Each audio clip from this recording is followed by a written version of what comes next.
প্রিয় ঢাকাবাসী, আসসালামু আলাইকুম। বিশেষ করে ঢাকা শহরে যারা আমার মতো ভাড়া বাসায় থাকেন তাদের জন্য একটা বিশাল বড় সুখবর আছে। সেটা হচ্ছে, আপনি যে বাসায় ভাড়া থাকেন সেই বাসার ভাড়া এখন থেকে সরকার নির্ধারণ করবে।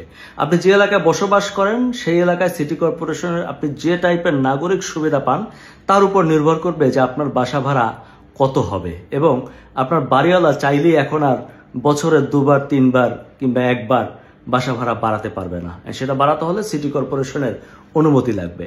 দর্শক মন্ডলী, আজকে 27শে নভেম্বর ঢাকা উত্তর সিটি কর্পোরেশনের একটি গোল টেবিল বৈঠক অনুষ্ঠিত হয়, যেখানে মোহাম্মদ এজাজ, ঢাকা সিটি কর্পোরেশনের উত্তরের প্রশাসক, তিনি বলেছেন যে খুব দ্রুতই এটি কার্যকর করা হবে এবং চেষ্টা চলছে যে ডিসেম্বরের মধ্যে এমনটি কার্যকর করা হবে। এরকম একটি আইন বহু আগেই আছে, সেই 1991 সালে একটি আইন আছে, যেখানে বাড়িওয়ালা এবং ভাড়াটিয়ার স্বার্থ সংরক্ষণ আইন বলতে একটি কথা আছে। সেখানে কিন্তু এই জিনিসগুলো ছিল যে সরকার নির্ধারণ করে দিবে আপনার বাসা ভাড়া কত হবে এবং আপনি বাসা থেকে কি কি ফ্যাসিলিটিস পাবেন, কি কি পাবেন না। কিন্তু সেটি কিন্তু আমরা মূলত কখনোই পাই না। এবং বিশেষ করে ভাড়াটিয়ারা আমরা সবসময় বাড়িওয়ালাদের সামনে একটু মাথা নত করে থাকি, তারা যা বলে আমরা হুজুর হুজুর করি, মেনে নেই, যার ফলে আমরা কখনো নিজের অধিকারটাও নিজেরা আদায় করে নিতে জানি না বা পারি না।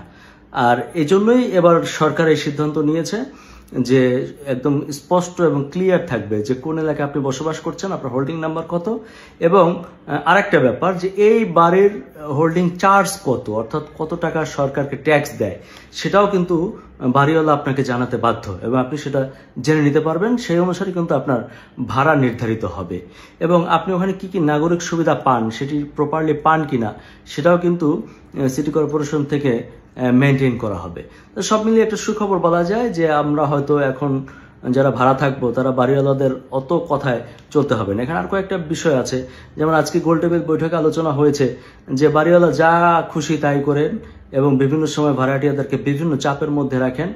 এবং যেমন ধরুন, আপনি কখন বাসায় ফিরবেন, আপনি যদি একটি বাসা ভাড়া নেন 24 ঘন্টার জন্য, আপনি সেই বাসায় ঢুকতে পারবেন, বেরোতে পারবেন। আপনাকে রাতে 10টা 11টার মধ্যে একটি বাধ্যবাধকতা দেওয়া হবে যে এরপর আপনি বাসায় ঢুকতে পারবেন না, এমন জিনিসটা করা যাবে না। সেটি কিন্তু স্পষ্ট আজকে আলোচনা হয়েছে সিটি কর্পোরেশনের মিটিংয়ে, যে সেটিও সরকার নির্ধারণ করে দিয়েছে যে আপনি যেহেতু বাসাটা ভাড়া নিয়েছেন সেই বাসায় 24 ঘন্টা ঢোকার অধিকার এবং বের হওয়ার অধিকার আপনার আছে। এরকম আরো কিছু পরিবর্তন নিয়ে বাড়িওয়ালা ভাড়াটিয়া আইনটাকে স্পষ্টভাবে এবং যৌক্তিকভাবে কার্যকর করা হচ্ছে। আশা করছি আমরা যারা ঢাকা শহরে বসবাস করি, যাদের নিজেদের বাড়ি, ফ্ল্যাট ইত্যাদি নাই, যারা আমরা ভাড়ায় থাকি, তারা নিশ্চয়ই এখন হয়তো অন্তত এই আইনের কারণে অন্তত কথা বলতে পারবো। সবচেয়ে বড় কথা হচ্ছে যার যার জায়গা থেকে সচেতন থাকতে হবে এবং আমরা যদি আমাদের অধিকার আদায় করে না নিই, কেউ তো এসে আমাদের অধিকার দিয়ে যাবে না। তাই আমি আপনাদেরকেও বলবো, যারা ঢাকাতে আছেন, বসবাস করছেন, ভাড়া থাকছেন, তারাও সচেতন থাকবেন এবং আপনাদের যে কোনো অধিকারের ব্যাপারে কথা বলবেন, আমাদেরকে জানাবেন, মিডিয়াকে জানাবেন এবং অধিকার বুঝে নেবেন। যদিও আমার মনের মধ্যে অনেক শঙ্কা দেখা দিয়েছে আজকে এই আইনটা যে কার্যকরের ঘোষণা দিল সিটি কর্পোরেশন থেকে, যে আসলে আদৌ এটা কি সম্ভব।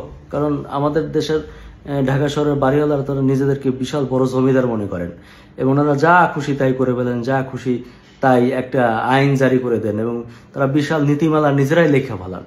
আপনি যদি চুক্তি করতে যান বাড়িওয়ালার সাথে, দেখবেন যে সে যা খুশি তাই, তার 100টা পয়েন্ট আছে তার অধিকারের, কিন্তু আপনার অধিকারের কোনো পয়েন্ট সেখানে থাকে না।